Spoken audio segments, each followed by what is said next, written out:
सांख्य दर्शन में अब तक हमने बात की बंधन की, कि कैसे नित्य मुक्त जो पुरुष है, जो आत्मा है, वह अपने आप को अनात्मा समझने लग जाता है और कैसे वह बंधनग्रस्त हो जाता है। तो अब हम बात कर रहे हैं कि आत्मा और अनात्मा, आत्मा और प्रकृति, इनके भेद का ज्ञान न रहना ही बंधन है और इसका कारण अज्ञान है या अविवेक है। तो अज्ञान का अंत जो है वह ज्ञान से ही संभव है। अविवेक का निराकरण जो है वह विवेक के द्वारा ही संभव हो सकता है। जैसे अंधकार का अंत जो है वह प्रकाश से ही संभव हो सकता है, उसी प्रकार अविवेक का अंत जो है वह विवेक से ही होता है। इसलिए सांख्य ने ज्ञान को मोक्ष का साधन माना है। ज्ञान के द्वारा ही आत्मा और अनात्मा का भेद जो है हम जान सकते हैं या समझ सकते हैं। तो सांख्य की तरह जो बुद्ध है, बौद्ध दर्शन है, वह भी बंधन का कारण अज्ञान को मानते हैं। तो बुद्ध ने निर्वाण की प्राप्ति के लिए ज्ञान को बहुत आवश्यक माना है। परंतु यहाँ पे हम दोनों दर्शनों में एक भेद भी है, उसकी भी हम यहाँ पे चर्चा करना आवश्यक समझते हैं कि बुद्ध जो है वो ज्ञान का अर्थ मानते हैं कि 4 आर्य सत्यों का जो ज्ञान है वह प्राप्त कर लेने पर व्यक्ति जो है वह मुक्त हो जाता है या मोक्ष को अंगीकार कर लेता है, बंधन से छुटकारा पा लेता है। परंतु सांख्य दर्शन जो है वह ज्ञान का अर्थ मानता है कि आत्मा और अनात्मा के जो भेद का ज्ञान होता है उसे है हम ज्ञान की संज्ञा देते हैं और इस ज्ञान को प्राप्त कर लेने पर व्यक्ति का अविवेक या अज्ञान दूर हो जाता है और वह बंधन से छुटकारा पा लेता है।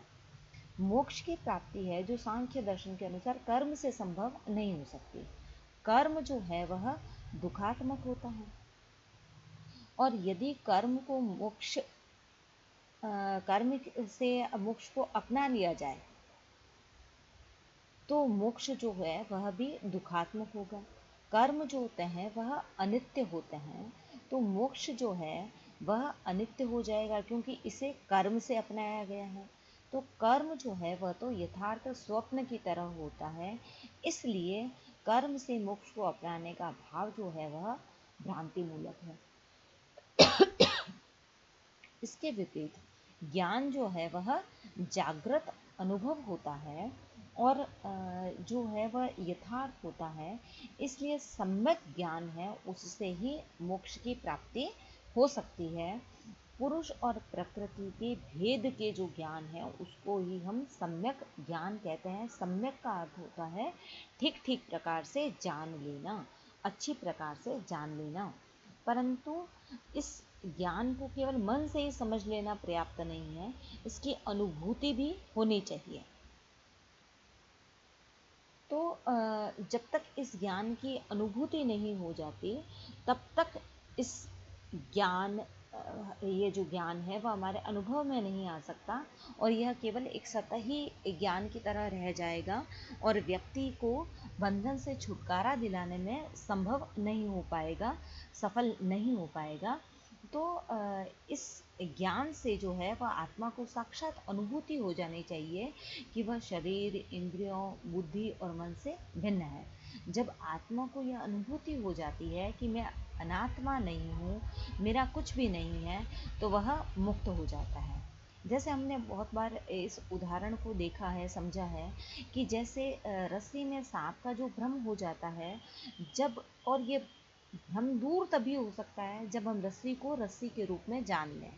रस्सी का प्रत्यक्ष ज्ञान जब हो जाता है तब यह भ्रम दूर हो जाता है। उसी प्रकार आत्मा को यह भ्रम हो जाता है कि मैं शरीर, इंद्रियों, बुद्धि से युक्त हूँ और जब यह भ्रम दूर हो जाता है, जब व्यक्ति को यह साक्षात अनुभूति हो जाती है, वह अपनी भिन्नता को जान लेता है, शरीर, इंद्रियों और बुद्धि से अपनी भिन्नता को जान लेता है, तब उसे साक्षात ज्ञान की प्राप्ति हो जाती है।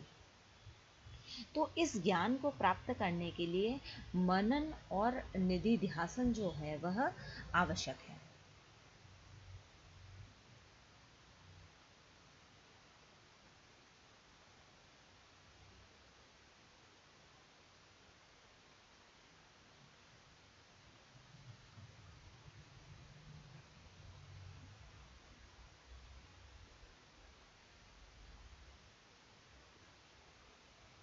तो जो मनन और निधिध्यासन की हम बात करते हैं, तो हम ये देखते हैं कि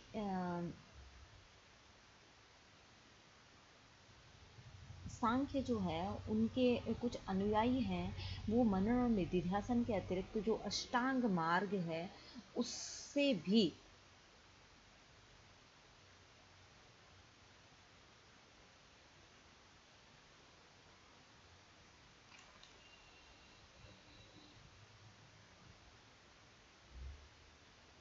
व्यक्ति जो है अष्टांग मार्ग के द्वारा भी व्यक्ति मोक्ष को अंगीकार कर सकता है, मोक्ष को प्राप्त कर सकता है। तो ये जो अष्टांग मार्ग हैं वह इस प्रकार से माने गए हैं कि यम, नियम, आसन, प्राणायाम, प्रत्याहार, धारणा, ध्यान और समाधि, इससे व्यक्ति जिस रास्ते पर चलकर और मोक्ष को अंगीकार कर लेता है, तो मोक्ष की अवस्था है उसमें आत्मा में नए गुण का प्रादुर्भाव नहीं होता। आत्मा अपने यथार्थ स्वरूप को पहचान लेती है, उसे ही हम मोक्ष कहते हैं। और इस अवस्था में जो आत्मा जो है उसका शुद्ध चैतन्य जो है वह निखर के आ जाता है। आत्मा उन सभी प्रकार के भ्रमों से जो उसे बंधनग्रस्त करते हैं उनसे मुक्त हो जाती है। या अपूर्णता से पूर्णता की प्राप्ति जो है उसे ही मोक्ष कहा जाता है। मोक्ष की प्राप्ति जब हो जाती है तो प्रकृति के सारे विकास जो हैं वह रुक जाते हैं।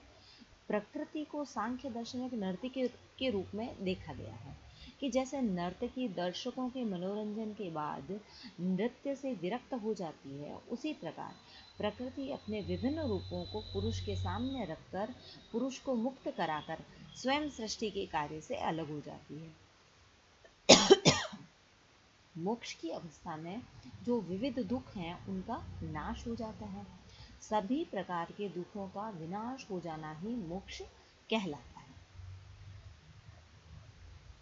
तो सांख्य दर्शन जो है वह विविध प्रकार के दुखों को नाश की अवस्था को मोक्ष की अवस्था कहते हैं। मोक्ष जो है वह ज्ञान, इच्छा, धर्म, अधर्म, दुखों के कारण का विनाश, इस प्रकार से जो व्यक्ति को अपने स्वरूप में स्थित कर देती है और दुखों से अपने आप, सारे दुखों का अपने आप ही अंत हो जाता है। ऐसा कहा जाता है कि मोक्ष जो है वह सुख रूप नहीं है। यहाँ पर सांख्य का मोक्ष विचार जो है शंकर के मोक्ष विचार से भिन्नता रखता है, क्योंकि शंकर ने मोक्ष को आनंदमय अवस्था माना गया है, परंतु सांख्य जो है मोक्ष को आनंदमय या सुख रूप नहीं मानता है, क्योंकि सुख और दुख जो है वो सापेक्ष हैं, अवियोज्य हैं। जहाँ सुख होगा वहाँ दुख भी अवश्य होगा, इसलिए मोक्ष को सुख और दुख से परे माना जाता है। इसके अतिरिक्त मोक्ष को आनंद में इसलिए भी नहीं मानते हैं क्योंकि सुख अथवा आनंद जो है वह उन्हीं वस्तुओं में होता है जो सत्व गुण के अधीन होती है, क्योंकि आनंद सत्व गुण का कार्य है। और मोक्ष जो है या जो स्वरूप स्थिति है या अपने वास्तविक स्वरूप को जानना जो है वह पुरुष अपने वास्तविक स्वरूप को जान लेता है और वह त्रिगुणातीत है, निस्त्रैगुण्य है। तो उस अवस्था को प्राप्त कर लेना ही वास्तव में मुक्ति की अवस्था कहा जाता है।